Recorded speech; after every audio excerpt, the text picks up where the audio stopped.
Hi, my name is Chris Brennan, and you're listening to the Astrology Podcast. This episode is recorded on Monday, August 13th, 2018, starting at 12:56 p.m. in Denver, Colorado, and this is the 168th episode of the show. For more information about how to subscribe to the podcast and help support the production of future episodes by becoming a patron, please visit theastrologypodcast.com/subscribe. In this episode, I'm going to be talking with astrologer Dennis Harness about dynamics and sometimes challenges that can arise for consulting astrologers when they're seeing clients. Hi, Dennis. Thanks for joining me today. Hey, Chris. Great to see you again. Yeah, it's been a long time. I saw you at UAC a few months ago, but otherwise it had been a while since I'd actually met up with you in person. But you're actually one of my first teachers. I studied Vedic astrology with you at Kepler for a while, about a decade ago. Yeah, that was a great experience. Right. That was my introduction to both Hellenistic and Vedic astrology happened at the same time. And that became, of course, like a passion of mine over the course of the past decade that I eventually wrote my book about, but you were part of that whole introduction. Oh, great. Yeah, that was a wonderful time with Dimitri George and just the cross-pollination that we saw going on between Hellenistic and Vedic astrology. Sure. All right. So let's so part of the genesis of this episode is that I'm actually in the process of developing a course called the Professional Astrologer course to help astrologers who've been studying the topic for a while but aren't professionals yet to make the transition into doing consultations and then eventually figuring out how to make it and become successful in the field. But I wanted to talk to you today because one of the topics I'm trying to address is some of the things that new professional astrologers need to know when they're trying to make that transition into becoming a consulting astrologer, and some of the dynamics that might arise that they should probably be aware of. And I remember when I was at Kepler studying with you that one of the classes or one of the talks that you gave one day was kind of connected with this topic, and you had written an article where you talked about different consultation dynamics that astrologers need to be aware of, both some positive ones as well as some potential challenges. And I always really appreciated that talk that you gave. So I thought you'd be a great person to talk to about this topic. So maybe we should start by just introducing you to the audience. What's your background in astrology and how did you get into the subject? You know, I started studying astrology around the age of 20, and I was originally drawn to Western or tropical astrology. I didn't even know about Vedic astrology, so this is back in the mid-70s. And I read books like Rob Hand's book, Planets in Transit, which is kind of interesting because it works whether you're using a tropical or sidereal zodiac. He doesn't even talk about zodiac much in that book. Right. And then Secohen and Akers' book, The Astrologer's Handbook, and Pelletier's book on aspects, which again, that's one of the other areas where Vedic astrology and Western astrology really connect up, is the aspects between the planets are there in both systems. So Right. Long story short, I was studying it and just kind of, it was on the back burner. I was getting my degree in counseling psychology. And what happened was in 1980, I went to Santa Monica, California to see Swami Muktananda and to meet his astrologer, Chakrapani Ulal. So in that summer of 1980, I had a reading or a consultation with Chakrapani, and it was just really profound. I mean, it was profound on a lot of levels, but he was somewhat predictive, definitely in his approach to astrology, which is one of the challenges we'll talk about today. But I remember one of the things he said to me right off the bat was, "You will be married twice." And wow. I hadn't even been engaged once. It's a little disconcerting, but sure enough, that came to pass, in terms of the two marriages. But he also went on to say, during the session, "I know your mind very well." And then he made this statement, "perhaps better than you." Now, I would not say that to a client, but it had a strong impact on me. And at the time, there was some truth to what he was saying. So fast forwarding, I had this session with him, but the books were written about Vedic astrology are mostly coming from India at that point. And so they had a lot of Sanskrit or Hindi in them. And so they were kind of hard to follow for me. So I put Vedic astrology on the back burner and continued to study Western astrology for a number of years. until 1986, 87, James Braha came out with a book called Ancient Hindu Astrology for the Modern Western Astrologer. And that book really opened me up to really being able to make the bridge between tropical or Western astrology and the Vedic, or at that time it was called Hindu astrology system. So then I just studied. I studied with James Braha for a while and some other teachers I had. And in 1988, I started seeing clients professionally. So that kind of dates me a bit, 30 years, I guess I've been in practice. Started seeing clients professionally then. And I would do kind of a hybrid of Western astrology and then the Vedic system, I would bring it in. And then over the next few years, it slowly became more and more part and parcel of what I did was providing, again, Vedic astrology for Western astrologers, as well as clients that maybe wanted to tap into the astrology of India. Okay. And while you're doing that and developing that whole practice, you had also gone to school for psychology, right? Correct. It was interesting. I graduated from the California Institute of Transpersonal Psychology in San Francisco in 1988. And that was right at the time when I started seeing clients professionally. So there was a big shift that happened around 1988 for me. I actually had a solar eclipse that September right on the sun, the same exact degree of my sun. So I always thought, even though we look at solar eclipses sometimes as being challenging, they can be, a rebirth or a kind of a reset of a whole new energetic. And so I started my practice and slowly developed it over the next several years in terms of seeing more clients. Okay. So what does that bring to you? I mean, I'm sure that brought something unique for you in terms of then your approach to astrology, in terms of having some of that background in psychology and counseling. Did that bring a greater interest in the counseling aspects of astrology, even though you were getting into and starting to practice a more predictive form of astrology? Yes, I really felt strongly that a good astrologer, which again, I really would emphasize, has some really basic counseling skills and communication skills. Because, you can be very accurate with your quote predictions or forecasting, but if you can't deliver that information in a way that's empowering to the client, you can really do some damage. So when I saw this going on, sometimes particularly with predictive work and work coming out of India, sometimes the way it was practiced, I felt it didn't really have that basic empathy and communication skills to a way that it was empowering the client. And sometimes I think the shadow side, whether you're using Western or Chinese or Vedic astrology and you're predictive in your work, I think the shadow side is again, that it can create worry or fear. So I was really strong about really being able to present the information so that it could help the client to take discriminative action in their life. But rather than being, how would we say, I like to say that good astrology is a choice revealer. The astrologer is a choice revealer rather than a choice maker.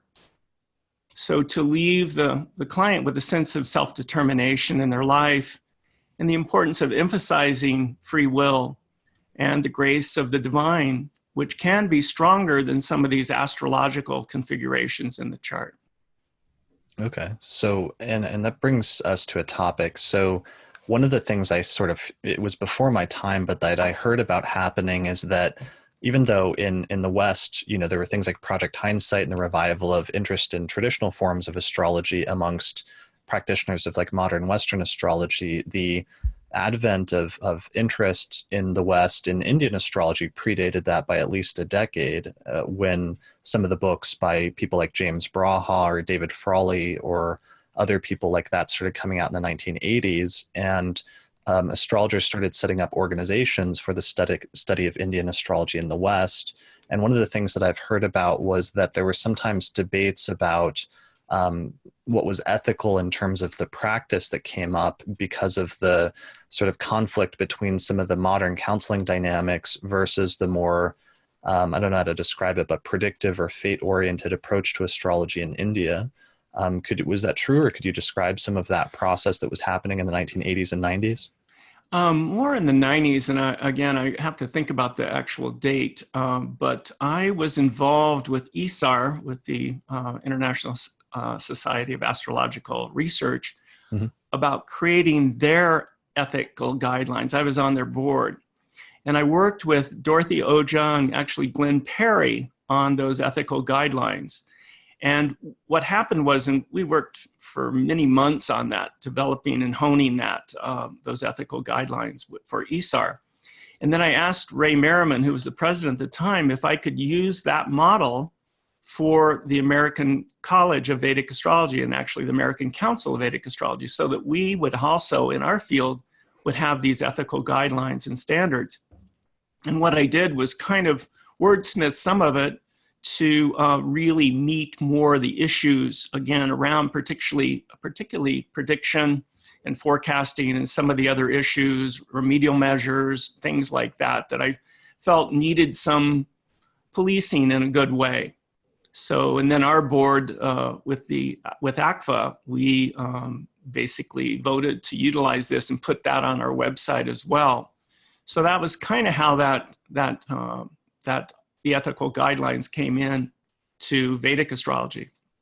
Okay. And does a lot of the issue come down to issues surrounding like fate and free will? Do you think that's part of the fundamental difference in terms of, for example, describing your consultation with Chakrapani, your first Vedic astrology consultation, and some of the statements that he made that were very straightforward and sort of unequivocal, but also seemed to be based on almost like a philosophical presumption that certain things in your life were sort of predetermined? Do you think that that difference between fate and free will is a major sort of thing that came up during that time in terms of importing Indian astrology to the West? Yeah, and I think any astrologer, and actually just philosophy in life, we have to struggle with the whole issue of fate and free will and destiny. And I like to use the word patterns of destiny more than fate, because fate's kind of, to me, is kind of rigid. But in the karmic theory of India, which I think is important to discuss, there are two types of what we could say more patterns of destiny. One is called Sanchita karma, which is all the karma accumulated of our past lives. And again, Vedic astrology is definitely based on reincarnation theory. The second point is what's called prarabdha karma, which is the karma that we're working on in this lifetime. And so we could say the chart is a reflection of our prarabdha karma, or these patterns of destiny. And then on the free will side of the equation is what's called kriyamana karma, Chris. And kriyamana is our action that we take in this life, our behavior. Sri Yukteswar Yogananda's guru and Vedic astrologer, he said that basically the first lesson on the spiritual path is to learn to behave. And so this involves our, how we act, how we behave in the world. And then the second part of the free will equation is also called, let me see the name of it, it's called agama. And agama is how we envision the future. So how we're envisioning the future. So I always look at that as kind of like there's this interplay between destiny and free will. So they're both true, and it's kind of a paradox that I think we all, in a way, kind of struggle with in terms of our philosophy. And I think whatever our philosophy is with those questions, then we bring it into our practice, and it does color or influence how we work with clients. Sure. So figuring out what your philosophy is and maybe articulating that, or being very clear to clients what sort of philosophical or spiritual or metaphysical approach you're taking for granted might be important, just in terms of being able to contextualize any information that you transmit to them during the course of a consultation. Exactly. And if they do not hold the belief system in reincarnation, there's a challenge there. And it's important for the astrologer to be sensitive around that issue, even though I would say probably 80–90% of the clients come to me have some, kind of foundation in terms of reincarnational theory. Sure. So most clients then, I guess, do their work or do their homework and before going to see an astrologer, and typically will have some general understanding of what the astrologer's approach is, that if you do Vedic astrology, that you're going to have some basic underlying beliefs in things like karma and reincarnation, and so on and so forth. Exactly. All right. So, and in terms of that, one of the things that you talked about, because part of this discussion is based on an article that you have on your website titled Vedic Astrology and Transpersonal Counseling. And I'll put the link to that in the description page for this episode, but it's on your website at dennisharness.com. But part of the basis of this discussion and sort of part of the direction that you go in the article is talking about different counseling styles, but also talking about, it seems like there's a difference that's already coming up here about what you called like the astrologer's bedside manner. And I'm wondering if that's part of what the basic distinction is between, let's say, your approach versus the approach of somebody like Chakrapani in terms of the way that the information is presented. Are there different sort of styles in terms of presenting the information that might be more or less useful, or just might be more suited depending on what your philosophical approach is? Yes, and actually, instead of bedside manner, I coined the term chart side manner. So, Okay. anyway, I look at basically that there's three different, basically astrological consulting styles that I've seen. Of course, there's many more than that, but just three basic ones. And the first one is what I call the informational style. And Chakrapani, basically his style was more that. He, for example, some of the clients he would see, he would just make a recording of the session, wouldn't even be with the client, and then he would just send off at that point. They were cassette tapes to the client. So there was no interaction with the client whatsoever. It was just him looking at the chart and, reading what he thought was there, what was important, and then sending it off to the client. This can also be true when I did the session with him in person in 1980. It was still kind of this informational style. I don't think I asked that many questions. I just sat and listened to him, and he delivered the goods, so to speak. And again, it was a profound experience. So I don't mean to put down this style, but for me, it was kind of limiting, especially with my background in counseling. Because to me, one of the difference between, let's just say, a traditional astrologer and a psychotherapist is astrologers are paid to talk, where psychotherapists are paid to listen.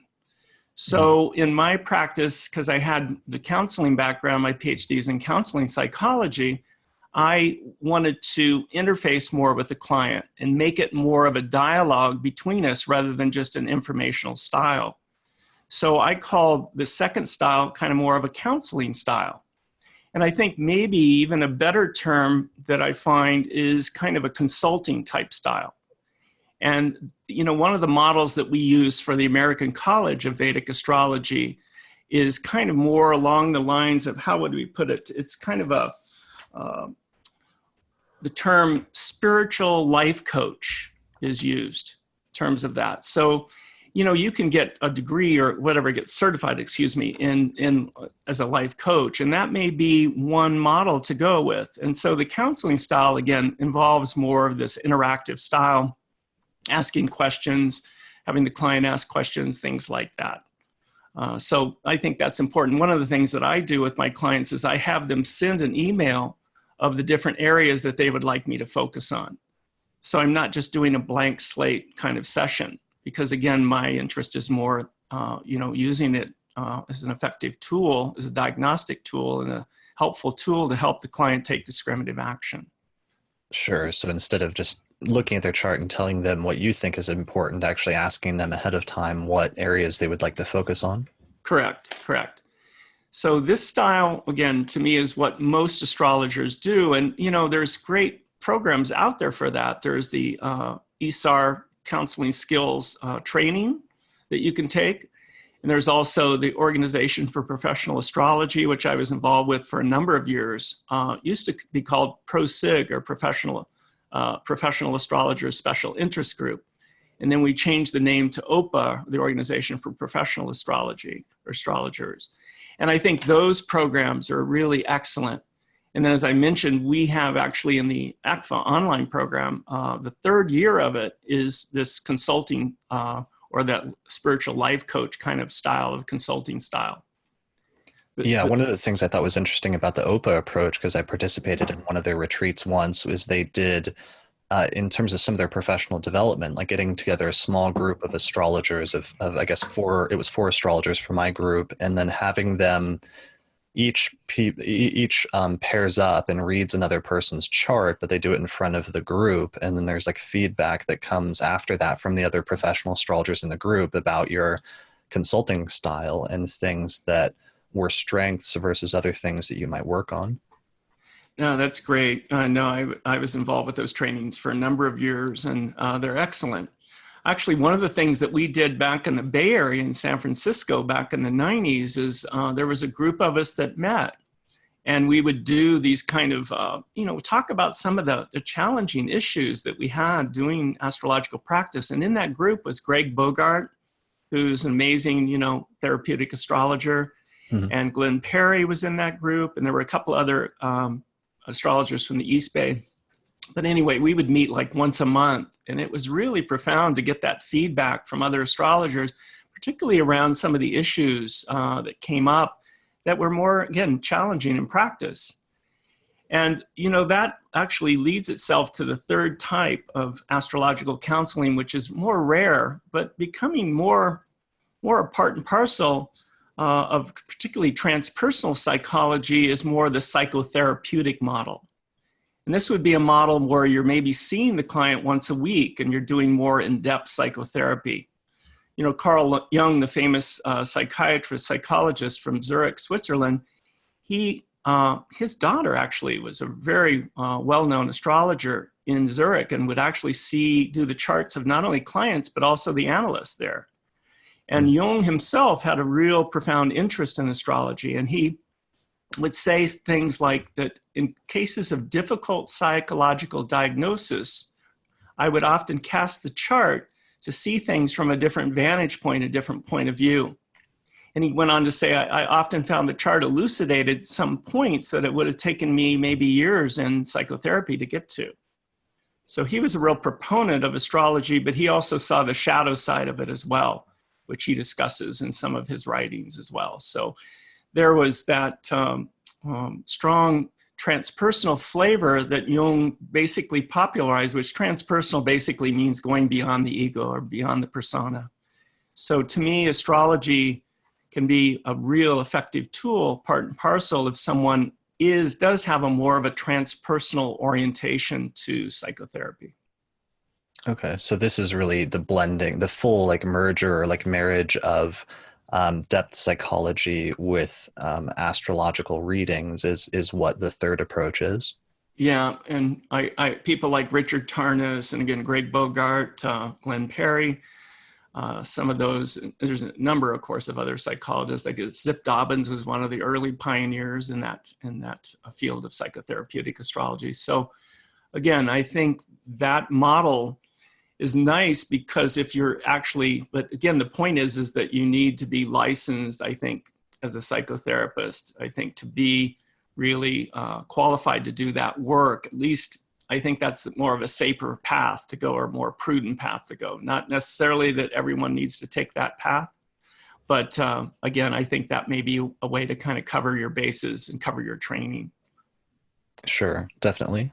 Yeah, that would be the most not arduous, but you'd have to do a lot more training in terms of that, in terms of getting your full training as a psychotherapist, but then also getting some decent training as an astrologer at the same time, which is basically the path that you ended up taking throughout the 1980s, it sounds like. Yeah, and then I would say the other thing is that one of the greatest things that we have to offer our clients is our own state of consciousness. So this gets into the whole, what I call the astrologer shadow, which is the whole issues around, again, doing our own inner work. And that the school I went to, the California Institute of Transpersonal Psychology, emphasized a lot of doing our own psychotherapeutic work, our own self-inquiry, our own working, on the shadow or the unconscious aspects of our psyche. Right. So that's actually a big part of being like a psychotherapist is you're also supposed to turn around and look at yourself, and you're supposed to go through the process as well in order to be aware of and continually working on your own psychological issues. Correct. Okay. So what things can astrologers be aware of? Or maybe that's a good starting point. So you've mentioned a few times the astrologer's shadow. What are some of the things that maybe when an astrologer starts seeing clients, what are some of the potential pitfalls that might come from the astrologer? I think it's actually interesting. It's sometimes when you're doing really excellent work where you just seem to be spot on and the clients are loving your work and you get a lot of positive feedback and all that type of thing, which is wonderful, of course.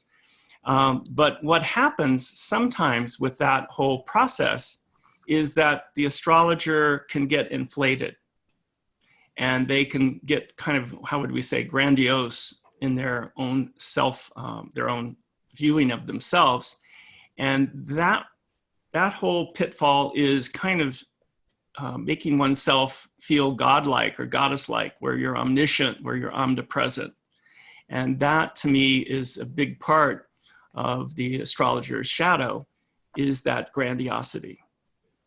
Okay. So their ego sort of getting out of control and thinking that they're always right, or that they have, powers beyond maybe what they actually have. Correct. And then also with that issue, besides the grandiosity, is when you're, again, doing really great predictive work, there can also be that, that sense, again, of infallibility. And again, that can be a slippery slope. Okay. So what is the antidote to that? I mean, is part of it, I guess part of it is acknowledging your own limitations or the limitations of astrology. Yeah, I think keynote of a good astrologer is a sense of humility. Mm. And this doesn't mean self-effacing. And again, it's important for a good astrologer to have self-esteem and self-worth, but to have a sense of humbleness, that we don't know all, see all, that life is a mystery, and that astrology can be, again, a helpful roadmap for sure. There's no question about it. But again, to not overstep our bounds. And also, Chris, when you're working, say, with a client, especially if you're not a psychotherapist, you're working with a client, let's just say that some uncovering of sexual abuse comes up, or even physical abuse, some kind of trauma. And if you're not trained in working with trauma or working with abuse like that, there's a potential for there to do more damage, because you can flood the client with too much information, whereas a good psychotherapist will go slow and steady in those areas and allow that unfoldment of the healing process to take place, rather than trying to do it in an hour and a half. So when I was doing my astrology, we had Rolodexes, so I always said, one of the greatest things an astrologer can have is a good Rolodex or a good referral system, so that you have psychotherapists or counselors that are trained in doing therapeutic work with some of these more difficult aspects that may be presenting themselves during the astrological session. Okay. So part of it is recognizing your own limitations, and sometimes realizing when maybe you're not the right person for this person to talk to, either not the right astrologer, in which case you might refer out to another astrologer, but other times perhaps astrology is not necessarily the answer, or you need to refer people to an actual counselor or psychologist. Correct. I mean, if you get a client, for example, that has severe depression and suicidal ideation, I think it's really important to offer that client some other resources that could help them if you're not trained in dealing with those kinds of issues. So again, I think it's really wise and prudent to have some prudence and caution as we work with clients, and to be aware that, again, as we've said, to not overstep our bounds. Sure, that makes sense. And that would be tied in with the general theme of humbleness, as opposed to thinking that you can perhaps like solve, everyone's problems, or solve all problems, or that you're capable of dealing with anything that comes at you, when perhaps there may be some things that you run into in a client session that are outside the scope of your own training or own abilities. Correct. And, a lot of us, with clients, because of the model that we were kind of trained in and our clients are trained in, is that you see the astrologer once a year. And so, quite often, to try to do all this incredible work and insight and diagnosis and healing and all that during an hour-and-a-half session, again, is pretty grandiose to think that way. Sure. I mean, that raises an interesting question, though, about frequency, because I know that astrologers do have different expectations and different standards. There seems like there is no set standard in terms of frequency. Maybe once a year is, but it seems like some astrologers that have more of a psychotherapeutic model might be more comfortable seeing somebody more regularly and that being part of an ongoing relationship and something that's healthy, whereas there could be other situations where if somebody's seeing an astrologer too frequently and developing maybe an unhealthy dependence. Correct. That's one of the kind of pitfalls, I say, with sometimes difficult client styles, is the client that kind of develops kind of a psychic dependency or dependency on the client and or on the astrologer. And again, it may not in the long run be of service, to the client, because they may need more in-depth help. Sure. Should we get into that, the challenging client styles? Yeah, I can mention some of them. And I want to preface it with saying that, again, I think it's important to respect all clients, even if they present with some of these more what I call challenging client styles. I think it's really important to have, total respect and empathy, compassion, and unconditional positive regard towards our clients. But one of the longest hours that I've had to spend in my practice over the 30 years are with clients that I call the skeptic or the confounder. And this can be sometimes, not always, it sometimes can be just someone that just likes to kind of go up against you, in terms of maybe trying to disprove astrology. Sometimes it's also the husband or even the wife, but usually it's the husband that gets kind of dragged into the astrological session. His wife says, this is a great thing for you to do, and maybe he has very little or no interest in astrology. So that can be a challenge. And also, sometimes when a client is given a gift, again, of an astrological consultation, and again, they're not really open to astrology. So again, that's one aspect. I do feel, and Chakrapani taught me this, and it may be a little extreme, although Carl Jung said the same thing. He said the importance of if you're a psychotherapist, counselor, or an astrologer, is that the client should treat you with respect. And of course, that respect should be reciprocal, as I mentioned. But if a client's disrespectful to you, I think it's best, actually, this is, again, it's only happened to me a few times in 30 years, but it's good to maybe just to stop the session, or just to say, I feel like I can't be of help to you. So I know this is very rare, but again, I think it's important to realize, again, the importance of mutual respect between the astrologer and the client. Sure. So that's one type. Well, and that's really funny was that you mentioned the consultation, because that was something that I remember distinctly you warning that those tend to be the consultations that don't go as well, the ones that are often given as a gift, because even though the intention is positive typically on the person who's giving it to somebody that they love, like a loved one or a friend, as a gift, the person, if they're really not into astrology or don't think highly of it or don't want to do it, that's going to really raise the odds of the consulting session not going terribly well. Even if you are actually saying things that are correct in some ways, the person may not be open to receiving it or may not be able to see it. Correct. And I had a client once, I remember, at a conference back in Chicago, that came in, and I started, because my way is just doing more of a dialogue to start out with and asking them what areas. And he just looked at me and he said, no, I do not want you to know anything about me. I just want you to read the chart, and tell me what you see. And I don't want to give you any input. So it was just kind of this really, that was probably the longest hour of my life, or one of the longest. So that was a tough hour.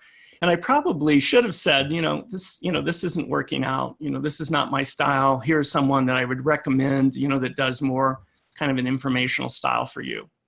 So, sure. But I went ahead and went along with it because I'm a nice guy and I'm a very compassionate person. And so, but again, if I had it to do over again, I think I would have just stopped the session.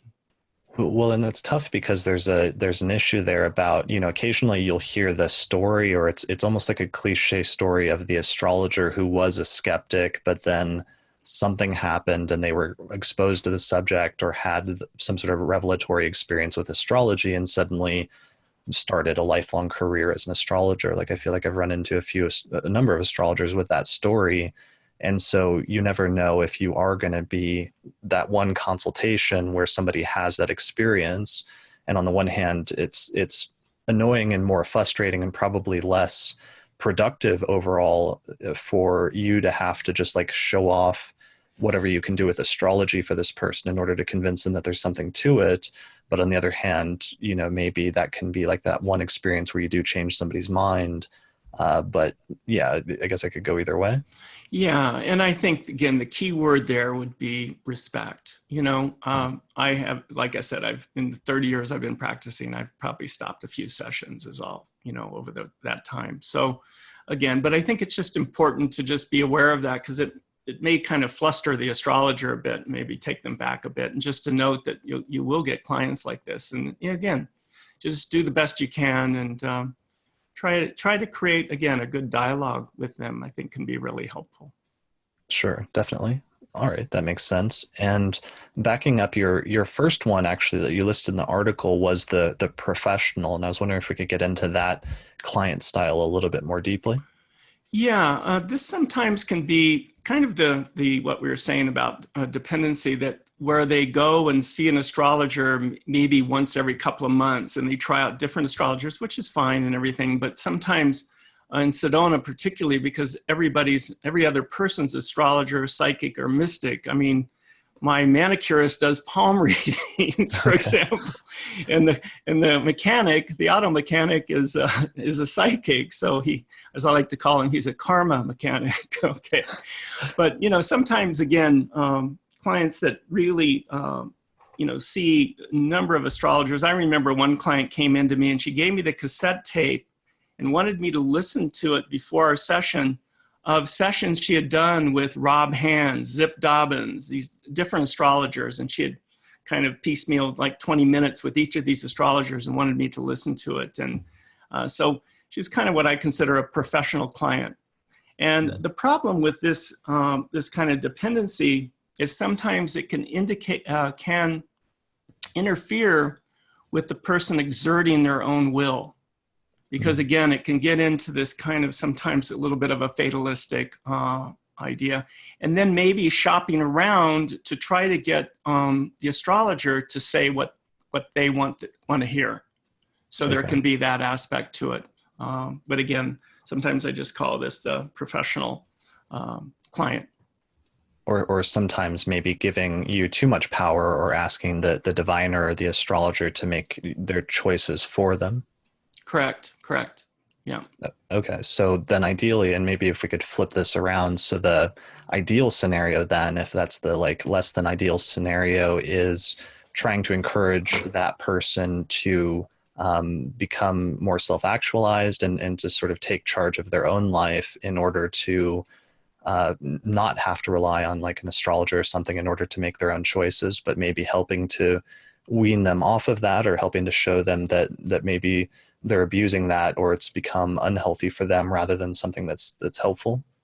Yeah, I mean, and again, you don't necessarily have to use words, but as I like to say, to help them to take, rather than being helping them, excuse me, to take an active role in their healing process, rather than just being a passive recipient of a cure, would be the way I would word it. So again, it's helping the client to take discriminative action.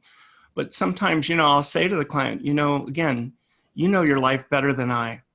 I'm seeing these different patterns and I want to share with you. And I'm kind of consider myself kind of a timing coach, using the transits and in Vedic astrology, the dashas and other, quote, forecasting techniques. But at the end of the day, yeah, I think it's important to empower the client towards their own free will, their own choice. Okay. And even though in the more psychotherapeutic approach, there might be situations where you would want to have like an ongoing or a regular discussion relationship with a client where you're seeing them and you're combining astrology with therapeutic counseling, it seems like this is a scenario where in some instances you might actually want to discourage the person from maybe seeing astrologers as much if they're developing like an unhealthy dependence on astrology. I think so. I mean, Jung, and I can't remember the exact quotes, but that was one of the shadow sides he saw with astrology. Of course, it's his opinion, but he would use it a little bit more as a diagnostic tool, And then he was such an archetypal psychologist that again, he would see the planetary archetypes and different things that could again help the client to discover what archetypal stories, or I like to call them sacred stories rather than myths, that may speak to the client and help them in their healing process. Okay, great. All right, so that's the first consulting style or potentially challenging client style. The second was the skeptic or the confounder. And then the third one that you have listed is the agreeable client, or the overly agreeable client. Yeah, this is quite often a client that just agrees with everything you say. And then the problem with that type of client, again, is that, of course, you could be wrong with what you're saying.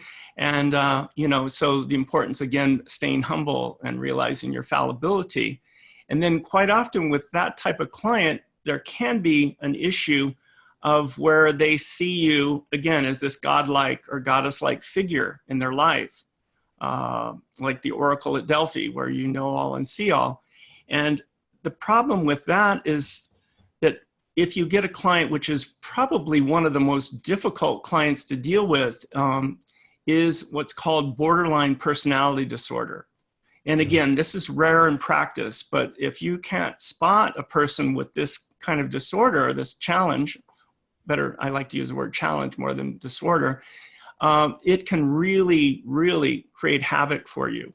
So a borderline client, what they can do is often see you as this perfect, kind of godlike figure. And then when some of your, quote, forecasts don't come to bear, or if you happen to say something that creates a narcissistic kind of wound for them, any kind of critique, then you become, rather than God, you become Godzilla. So it's kind of what's called black and white thinking or splitting, where you're either all good or you're bad. And so sometimes with a client like this, they can really turn on you. And I've had this happen several times over these 3 decades. And it's a really difficult situation to find yourself in as an astrologer, even as a counselor. Sure. So swinging towards extremes of either overly idealizing you as being like infallible or godlike versus swinging to the opposite of extreme of thinking that you're like the devil or something like that. Correct. And sometimes we see this played out in politics, and we won't get too political here, but just to say, sometimes people in high positions of power politically can see their people as for them or against them. There's no gray. It's either black or white. And so when you see someone doing this, it's kind of a real primitive defense mechanism that, again, can be a real challenge if you're not aware of a client that may be doing this kind of defense mechanism of called splitting. Sure. And that's really interesting. I mean, you're raising and mentioning like borderline personality disorder, that it just brings up the point that, psychotherapy and counseling, this is a whole field that people go to school on and specialize in. And there's so many like nuances and details, and that when an astrologer just starts to read charts, even though from an astrologer's perspective, they're often approaching it as an almost purely technical art in terms of their ability to look at this chart and then make statements about a person's life that are true. When you start doing that for clients, it really does put you into a counseling dynamic, and it raises all sorts of things that you may not be aware of or have any training in, that are things that you're going to have to start dealing with. Correct. Okay, so that therein lies sort of some of the importance and the emphasis that you were raising at the beginning in terms of getting some of those skills in counseling or consulting and psychology. I mean, at the very not lowest scenario, but at the very least, maybe doing some of these consulting training skills within the astrological community, but best case scenario, actually getting some training as either a psychotherapist or as a counselor. Correct. Yeah, I think it's just prudent and wise to do that. And it kind of covers yourself too in terms of, again, getting yourself in over your head. Sure. Okay. So that's the third challenging client style. The fourth one you'd call the confessional. And what is that? Sometimes a client, again, and this is part and parcel of being a therapist or an astrologer, is that they will sometimes treat you as kind of a priest or a priestess, or how would we say, kind of a father confessor or a mother confessor, where they want to share with them where, where they really feel like they've missed the mark and where they've made mistakes in their life and aspects like this. So again, I think it's good to hear those things out without judgment, without laying any kind of shame or guilt on the client, even if your own sense of ethics and morality may not match what the client is saying to you. I'll give you an example. I had a couple come to me once, and they wanted me to do the compatibility between the two of them. And they were both married to different people. And of course, they were, having an affair, and their partners were not aware of this. So it was really put me in a tricky situation here, because I think at the end of the day, if we can be honest with our partner, no matter what we choose to do, if we're polyamorous or whatever, it's fine. But, when you're leaving someone in the dark, I think there's an ethical issue there. But that's just my own sense of ethics. And so I tried to just stay, with the synastry between them, tried not to pass judgment or whatever. But it was really strange. I saw them, I was at a hotel where I was putting on a conference, and I saw them the next day, and someone in their parking lot had stolen their car that night. Mm. So they were left without a car. And I thought that was real strange karma, to have that happen. But again, I think we have to be careful with this, to not put our own judgments, our own, belief systems onto a client. So it's, again, kind of a tricky area. But I think, again, there's a positive side to this whole confessional aspect too, where a client may really feel relieved to be able to talk to someone, about these issues. And sometimes I've had clients tell me that they felt more comfortable sharing their challenges and their difficulties with an astrologer versus even their psychotherapist. Mm. So because it was maybe they thought it was more of a one-time deal, one-time session. So they may have been able to let go of some guilt and shame around an issue that they, ultimately maybe would help, heal in their psychotherapy counseling. Right. I think I've seen some articles about that, of people speculating that astrology and similar things have almost become like a folk type of counseling, or counseling for people that don't realize that that they need or want counseling, by going and just talking to an astrologer or somebody and using that sort of dynamic as something that's helpful or useful for them in that way, without necessarily realizing that that's part of what they're doing. Yeah, and they may never go in depth into healing some of these issues. They may just kind of, how would you say, skirt around the issue. Like, I think this is where it's really tricky for me as a counseling astrologer, is to also not condone maybe, behavior that's really, again, how would you say, challenging, or is going to create some problems down the road for a client. So I think we have to be careful also to kind of be, again, a fair witness, but also, again, like I said, sometimes a client will come to you because they want you to say a certain thing, that it's okay, for example, it's okay to have an affair or whatever. But again, not to be judgmental, it's just that 9 times out of 10, that kind of behavior can create some problems unless everybody's on board and everybody agrees to that. So. Sure. So on the one hand, being the astrologer needing to be careful not to sort of project their own morality or other things, or become judgmental or negative towards the client. But on the other hand, not necessarily always, if the client is seeking approval or like absolution for something that might not be like a healthy dynamic that they're living out, that's not necessarily the astrologer's job, or it's not necessarily, the onus is not necessarily on you to give that or to play that role necessarily. Yeah, it's kind of what I call kind of sugarcoating a session too, where Mm. rather than the agreeable client, you're the agreeable astrologer. You just agree with, Right. and go along with things. And so it's tricky. It's kind of a sticky wicket, I think. I mean, how does that come up though when it comes to like negative things? That seems like one of the most challenging things for me, is that there might be a situation where some clients don't want to or are not capable of hearing more challenging or more negative things. And in terms of, being the agreeable astrologer, where does the astrologer fall in terms of wanting to say things and put a constructive spin on things, but also sometimes acknowledge challenges or difficulties or hardships? It seems like the line between those is sometimes kind of blurry.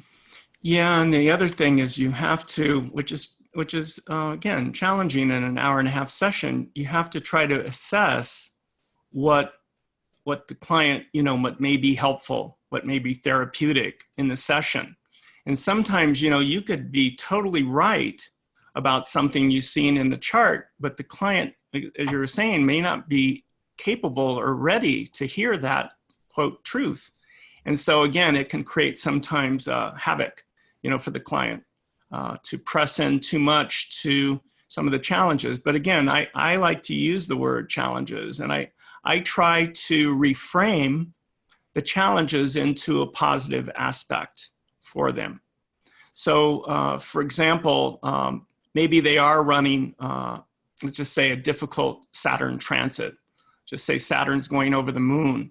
And quite often in Vedic astrology, we call this sati sati. It's when Saturn goes over the moon.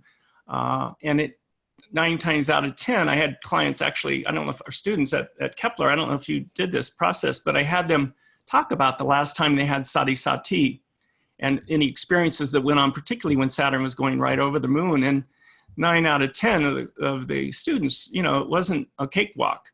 So Right. to not sugarcoat that, but again, to give some kind of sense of that it can be a great time for detachment, for spiritual growth, to develop more of a fair witness kind of consciousness, or to help them again to put their life in order more.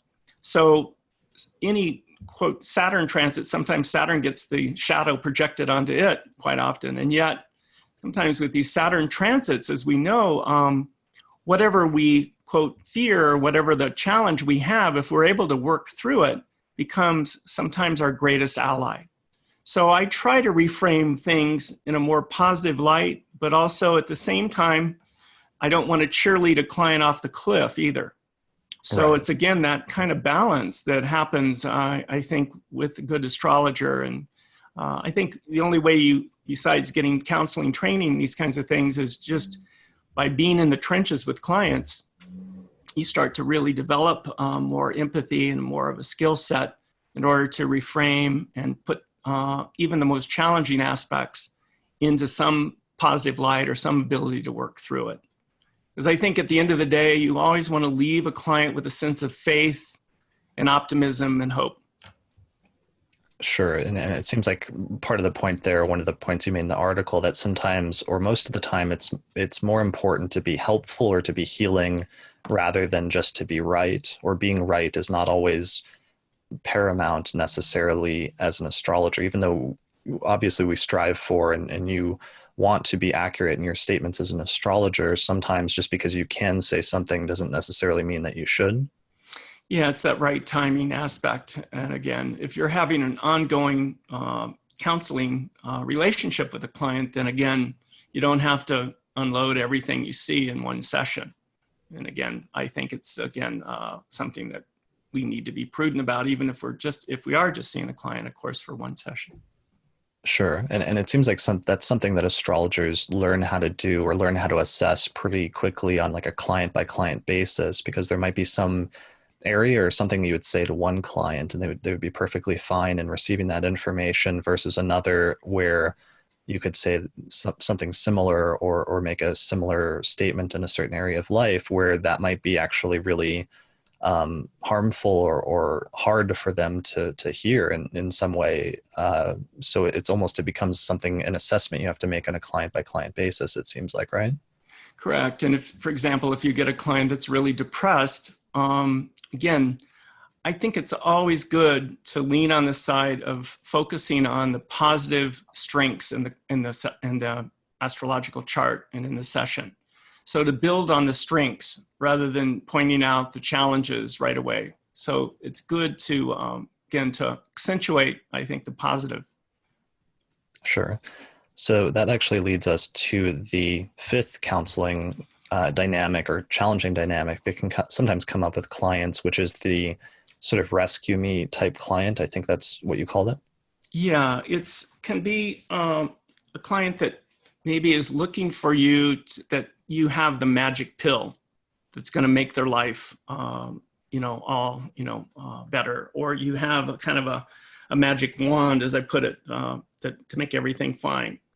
And sometimes with this client, again, because they're wanting you to rescue them and to help them, which is a great quality to have, but sometimes as astrologers, we have a tendency to be kind of codependent. And sometimes we can so much want to give to a client that we can get depleted in the process. So sometimes with a rescue me client, after the session, you may feel really depleted, feel like the energy is just kind of almost sucked out of you.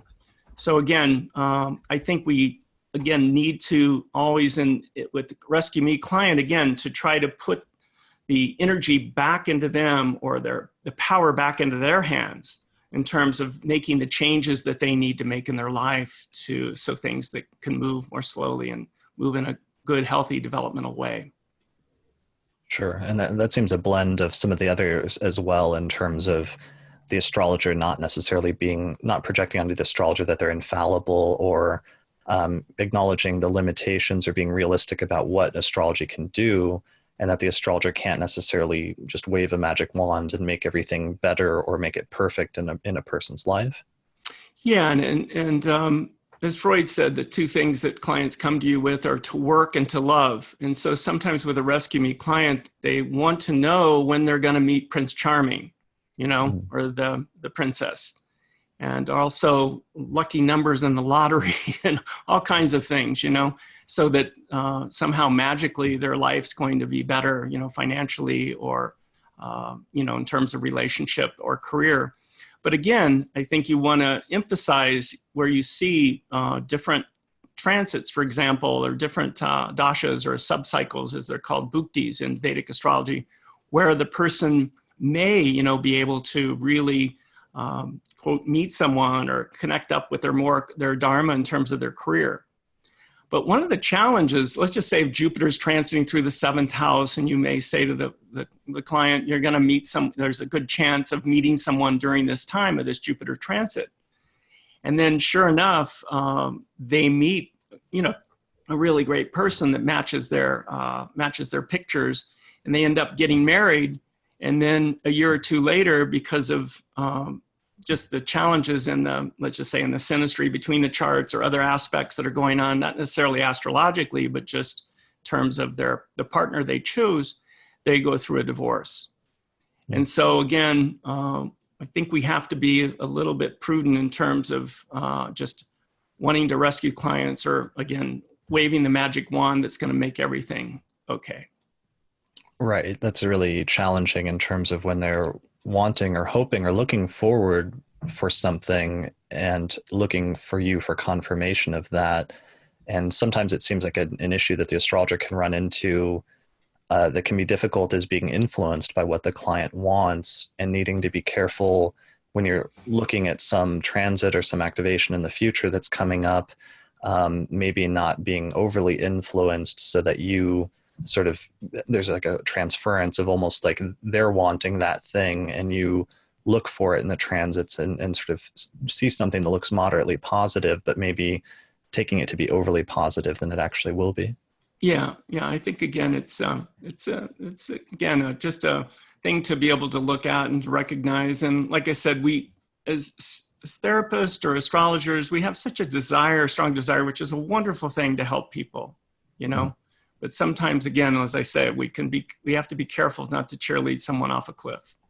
Sure, sure. All right. And then finally, the last challenging client style that you list was the victim. What is that?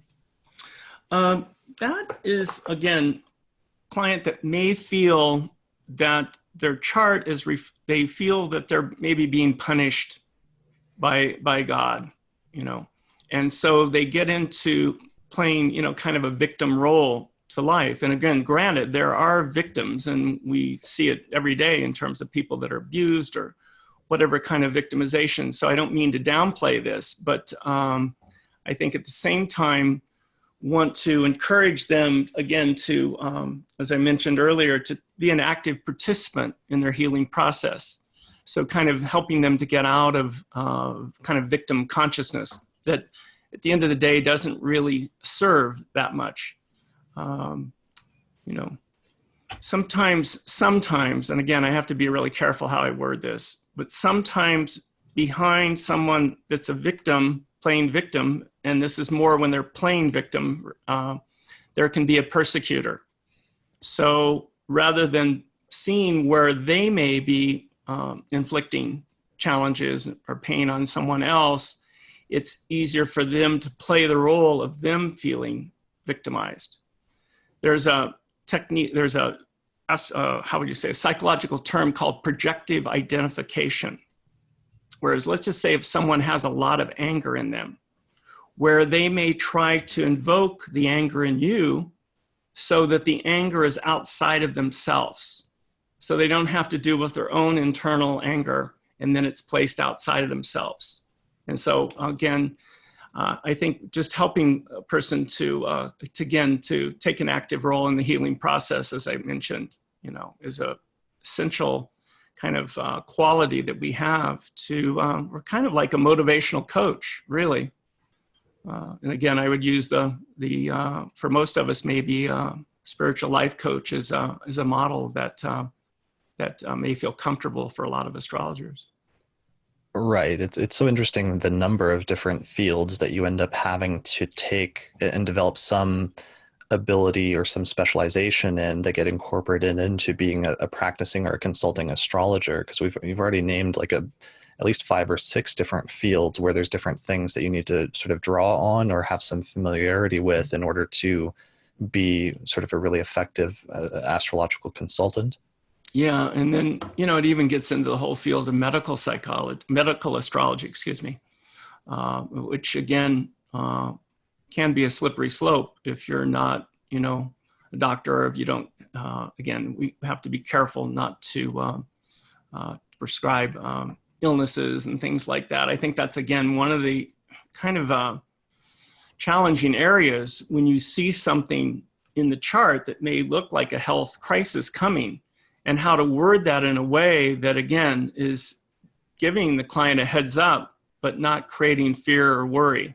So it's a delicate dance, you know, and again, sometimes I may just say, you know, just really great this year to, you know, just, you know, especially if a person, of course, is in their 50s or 60s, it's probably prudent and wise anyway, but, you know, maybe to get a complete physical and things like that. Or sometimes I'll see in the charts like dental problems, and I'll just say, you know, it's really great for you to see your dentist twice a year, you know, and if any issues are there, fine. If not, you know, no worries. But I just see things sometimes in the charts that show up.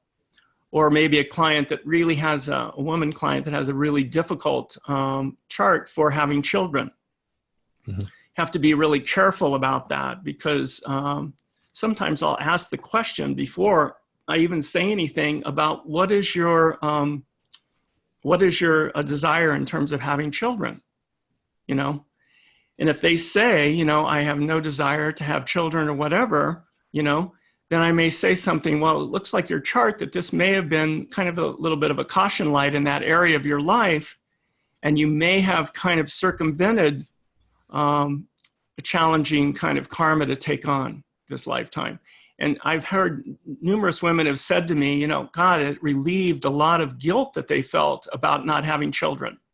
Mm. And usually something I like to see things like show up 3 or 4 times in the chart. And then this may be a little bit more fixed karma, Chris, when you see something, a signature showing up 3 or 4 times. But again, you have to be careful to make any kind of fatalistic predictions about for women, about children. But again, I kind of check things out a little bit more before sharing that that information, if that makes sense. Yeah, I mean, that's one of the things I actually enjoy much more on some level sometimes about seeing clients that are older, is that so much of the major events in their life have already taken place, and you're able to just have a discussion about the chart where they're already fully aware of like most of the major, upsides and downsides in their life. And some of those themes have already played themselves out so that you can talk about it realistically without necessarily fear of, something that's still coming up down the line in the future. Whereas when you're talking to a younger client, sometimes that can be more tricky, both because you have less sort of retrospective things to talk about, but also because some aspects of their chart simply haven't manifested yet. And so there may be very prominent themes that are still sort of upcoming, but that they can't necessarily relate to now. Correct. No, that's important. I just had a couple of teenage clients in, and normally I'm, again, kind of careful unless they really want to see me, in terms of teenagers, usually more if they're like 18 or something like that. But again, I wouldn't ever say to a client, you'll, as Chakrapani said to me, you'll be married twice, I just wished he would have told me to wait, So, and I was only about 24 at the time when he said that to me, but still, it's not my style to ever say that to a client or to a woman client that she's not going to have children or things like that. I don't go there. I call it the 3Ds.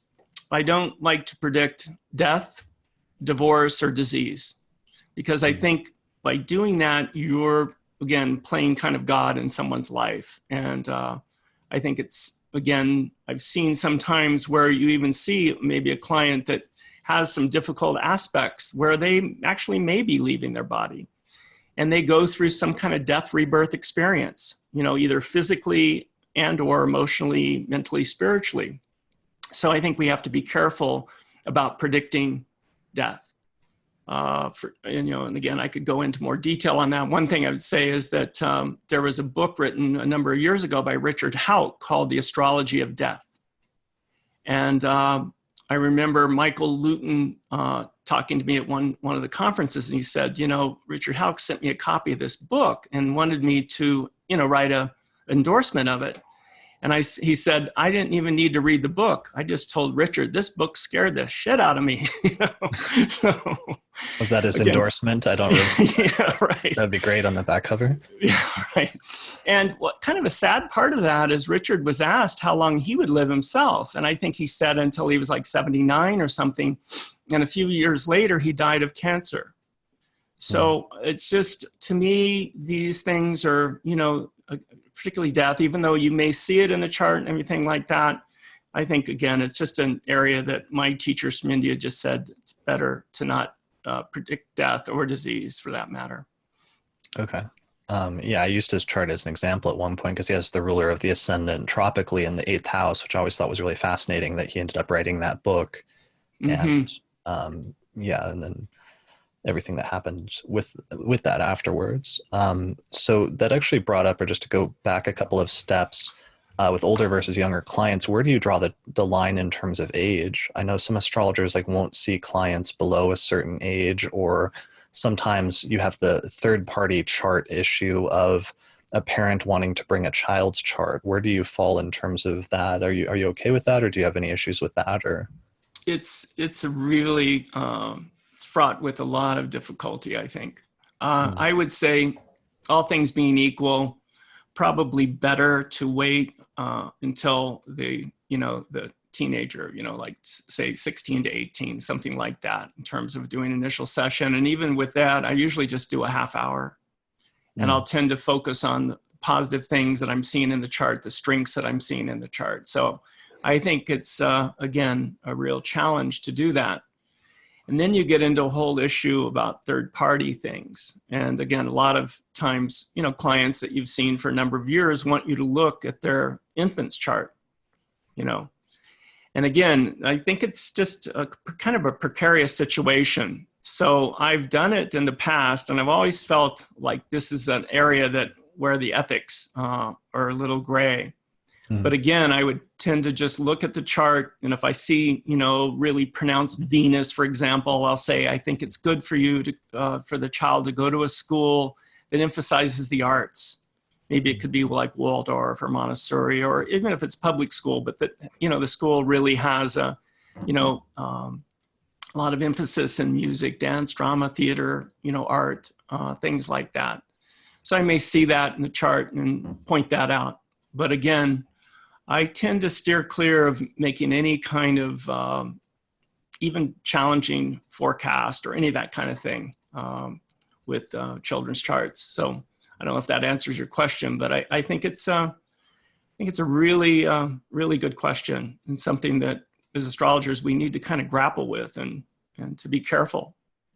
Yeah, it's one of the things that there's some things when you read the different ethical guidelines that certainly come up, and that it's clear that the astrologers, there were some debates around like what's appropriate to practice versus what's not. And third-party charts is one of those ones that always raises some interesting debates about whether it's okay for an astrologer to read a chart of somebody that's not in the consulting room with them right at that time. Like if somebody brings in a potential like love interests chart, or if a parent brings in a child's chart or other things like that.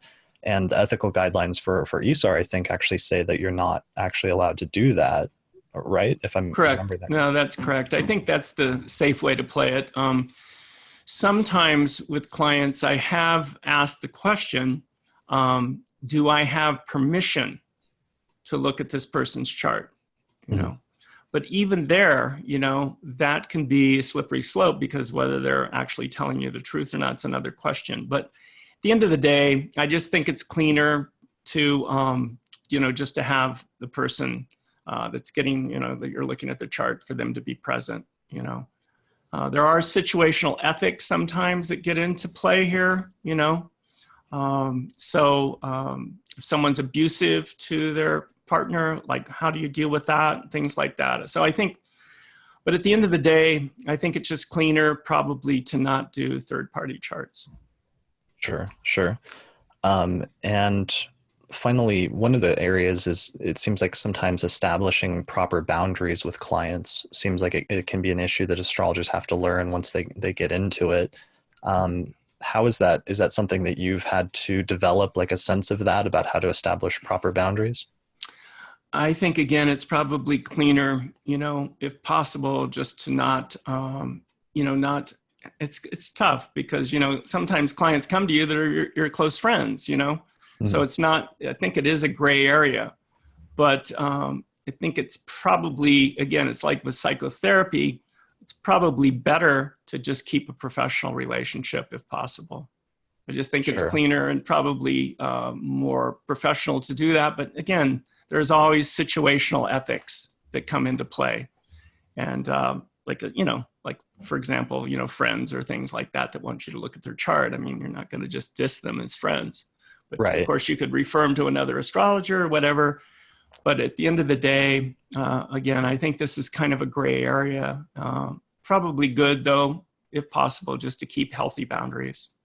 Sure. And sometimes that can come up simply in even like post-consultation follow-up. Like I know that sometimes, usually there's some follow-up after a consultation, or even maybe the person says that they had a major question they meant to ask, but they forgot and they want to ask you a follow-up question. And I think usually astrologers are relatively okay with that within limits, but then sometimes there might be somebody who pushes that boundary and maybe tries to ask like 20 questions, and having to sometimes be firm about saying, this is really something that would take enough time that's going to require a separate consultation, and it's not something I can address now. Is that something you've dealt with a little bit, or how do you, where do you come down on stuff like that? Well, actually, one of the challenges is when you have clients invite the astrologer to dinner, Okay. And so then literally along with dessert, they want to pick your brain, And so again, I tend to steer clear of that.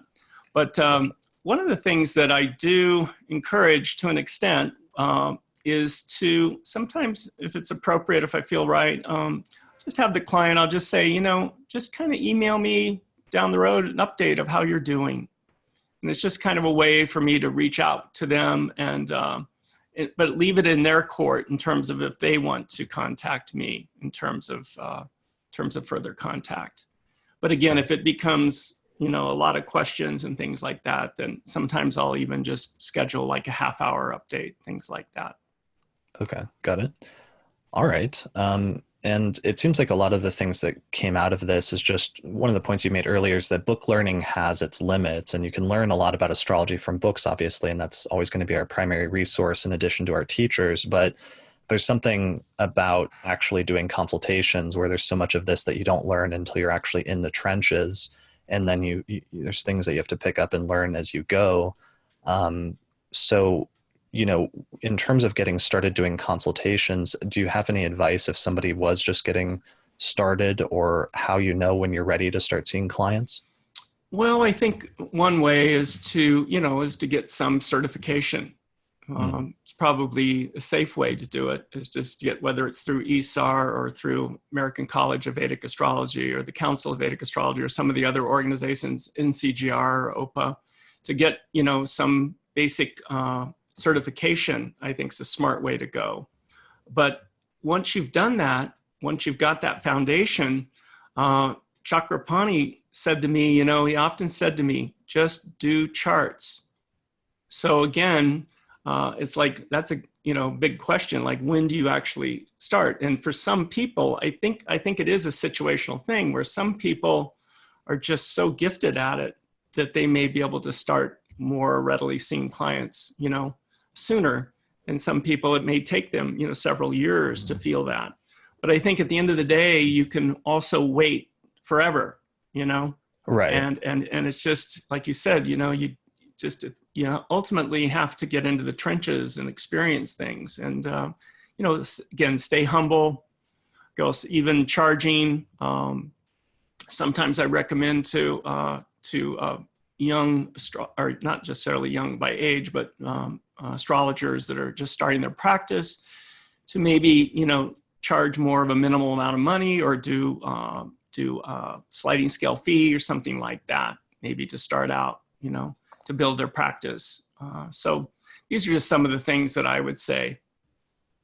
Yeah, there's something about even just a minimal exchange of, even if it's like $5 or $20, but starting to exchange your time as an astrologer in exchange, and your whatever knowledge you have, even if it's just a little bit of knowledge in exchange for some small like monetary exchange that is important. And it seems like you don't want to get stuck in the role of the perpetual student if you ever do want to become a professional astrologer, because astrologers often have this misconception that you'll reach a certain point and then you'll know everything that there is to know about astrology, and that's the point at which you'll start seeing clients. But one of the things that more established astrologers realized is that no astrologer ever stops learning, that even the most experienced astrologers who've been doing it for many decades still kind of learn new things every time they see a client, right? I mean, would that be true from your experience? Correct. And that's, to me, again, through direct experience, is again where you're to me, that my clients have been my greatest teachers. And not to put down my teachers, of course, they're huge, but Sure. the clients, you've seen, hundreds of clients, thousands of clients. I mean, they're the ones that are really teaching you to hone your skill and hone your craft. Right. So, and I think that's the reason why at some point it's good, once you have some sort of basis or some sort of education or training, just to start doing it, even if you're doing it for free or what have you, but to start getting that experience, because that's how you'll really learn and grow as an astrologer eventually. Yeah, and I think it's important, as you're saying. I think there should be some exchange of energy. I think whether it's money or some service or some kind of bartering, although bartering can have its challenges, that there should be some kind of exchange of energy. And that, in a way, is also the client respecting the astrologer and respecting their work, and realizing that it is of value. Right. That's perfect. Yeah, that really goes back to that original point about respect. And that seems like such a bigger component. And I'm so glad you brought that up because like in India, it seems like astrologer is a respected profession and it's so much more respected than in the West that that's such a different mindset, but there's something valuable about that. Maybe I think that you're bringing in a little bit by emphasizing that component to some extent, not in going too far and like treating the astrologer as like godlike or infallible, but still having some fundamental respect for astrology as a sort of profession and as a valuable tool that the client is seeking to partake from and having a consultation with an astrologer. Yeah, and I've just seen over these last 3 decades, just so much more respect for this as a profession. Sure. So it's been great to see, and just how the level of, again, ethics and integrity and all that, it's just grown, I think leaps and bounds over the course of time. And I would say too that one of the other things that we just met at UAC, of course, in Chicago. I think one of the other things that I would recommend to budding astrologers is to go to conferences, to really immerse yourself in, like you said, there's always things to be learning, always ways to grow, and that, sometimes the greatest information happens in the bar or the lounge, of people just sharing things, So, and just that interaction with your peers, to me, is just huge. Yeah, that's part of, being a professional and connecting with other professionals and doing sort of continuing education as well and continuing to be exposed to what's going on in the community and sometimes new ideas or learning new things yourself, but also making some of those professional connections and exchanging knowledge and information and even just anecdotes like this, like some of the anecdotes you shared with us about different consultations you've had and dynamics. I mean, that's really valuable information that for you is like a lived wisdom and experience, but in sharing that with somebody, even in passing as like an anecdote, actually has tangible value. And sometimes that's a lot of what happens at conferences. Yeah, it's really wonderful, and to just be with your sangha, be with your community, I think is huge, because sometimes we can, as astrologers, we can tend to isolate sometimes, and I think it's important to keep dialogue going. And like you were saying, nice to have, like we were doing in San Francisco, and OPA does that as peer group supervision. I think it's really a great way to hone your skills, and to have one of your mentors to actually listen to one of your sessions. Of course, you'd have to ask the client permission, but and for them to give you feedback on, again, your astrological skill as well as your counseling skill. Sure, definitely. And since we're getting towards the end of this, we mentioned conferences, and I'm actually excited about you're doing a conference later this year in Sedona in November, right? Right. It's the Sedona Vedic Astrology Conference, and it's November 30th to December 3rd in Sedona, Arizona, which is a couple hours north of Phoenix. And Sedona, those of you that don't know, it's a very mystical place. It's one of the most beautiful places I've ever been. The Native American Indians treated it as their temple because there's these incredible spires of red rocks, and it's just you've been here, so it's just a power spot on the planet. And we have over 25 faculty, and there's beginner, intermediate, advanced classes.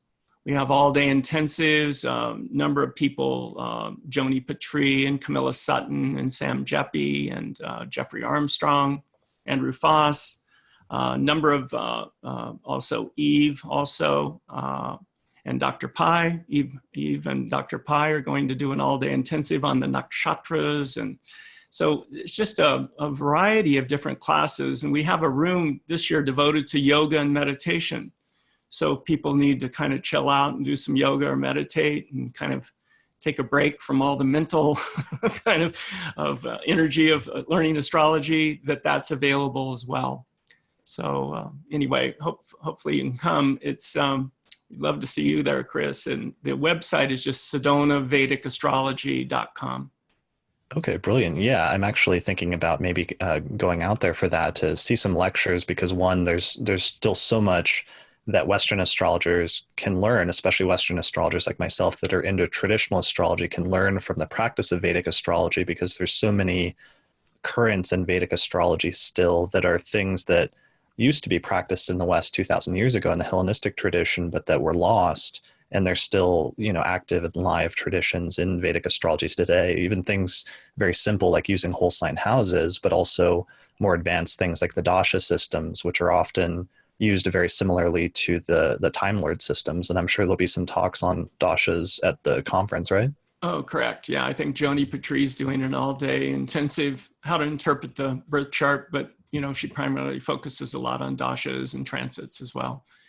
And again, going back full circle to when I met you, and if you remember so well how there was so much overlap and cross-pollination that went on with the Hellenistic world and the Vedic astrology world. So it's just, to me, there was just such fascination in terms of how there was this confluence between the two systems and that interplay between the two cultures.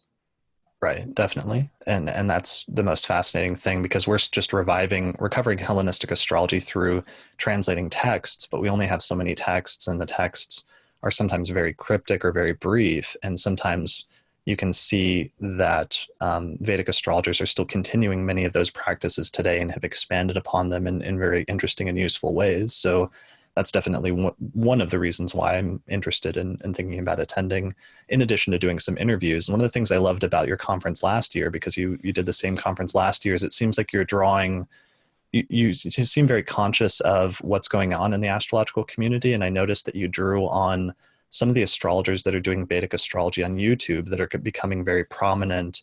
You seem to be paying attention to and invited them to speak at your conference, which I really appreciated, because you're actually doing outreach to some of like the newer and upcoming generations of astrologers who are developing this following, like independent of the astrological community, but aren't really necessarily integrated into it, and that they're not speaking at like major astrology conferences and things like that. But you seem to be trying to make some inroads with some of those people, it seems like, right? Yeah, and I really try to have about a third of the faculty be fresh and new, and a number of them are younger astrologers. And I to me, it's like, younger astrologers, let's just say astrologers, below the age of 40, have so much more fresh energy that they're bringing to the table. And some of us older guys, we're kind of get stuck in our patterns, especially if we have a lot of fixed signs in our charts. So I think, again, there's that mutability with younger astrologers and that freshness and being able to see things from a different point of view, a different light, and connecting up the dots with, again, finding the unity and the diversity and learning more than one astrological language. To me, the famous psychologist Abraham Maslow, one of the founders of humanistic psychology, he said, when your only tool is a hammer, everything looks like a nail. So the idea is that to be bilingual or trilingual in astrology, to me, is a great gift. And a lot of our astrologers, or a lot of our faculty, are neo-Vedic astrologers, what I call them, where like myself, I use the outer planets, even the asteroids to me are fascinating, So I think we need to realize that the spirit of the Vedas was to be open to all forms of truth. And I think that's one of the shadow sides of Vedic astrology. Sometimes it can just get locked so much into the ancient knowledge that it doesn't allow for new, fresh energy. And I guess, it could be the challenge, of course, with Hellenistic astrology, or any form of astrology for that matter, to be open to new ideas and fresh perspectives. Sure. Yeah, it's that balance between any focus on older traditional forms of astrology. There can be that tendency to it solidifying and staying sort of stuck in the past or stuck in certain trends, versus the opposite extreme of the extreme new astrology, where you have no reverence for tradition or no sort of foundation, but things are always changing and are always different. It's usually seems like it's best to adopt some sort of approach between those two extremes. Yeah, and I like what Joseph Campbell, the famous cross-cultural mythologist, said, though, too. He said, just because something's ancient doesn't mean it's better. So I think we have to be a little careful too with the, how would you say, glorifying ancient knowledge, even though I love the ancient stuff. You know, it's like, give me the old time religion, you know, give me the old time stuff. I just find it so fascinating. But again, to not get locked into to that. And again, that's where, to me, the counseling skills and the consulting and psychotherapy and all these things bring in this fresh, new energy and perspectives on how to, again, deliver the information so that it will be empowering rather than imprisoning. Definitely. That makes sense. Well, I think that's a great point to wrap up on. So your website is dennisharness.com. And what was the website for the conference again? It's Sedona Vedic astrology.com. Excellent. All right. Well, people should check that out. And I'll put a link in the description for this episode as well. But yeah, thanks a lot for joining me today for this. Oh, great, Chris. It was wonderful. Yeah, it was great to connect again. Awesome. All right. Well, thank you everyone for listening. Make sure to check out Dennis's websites, and I will see you next time.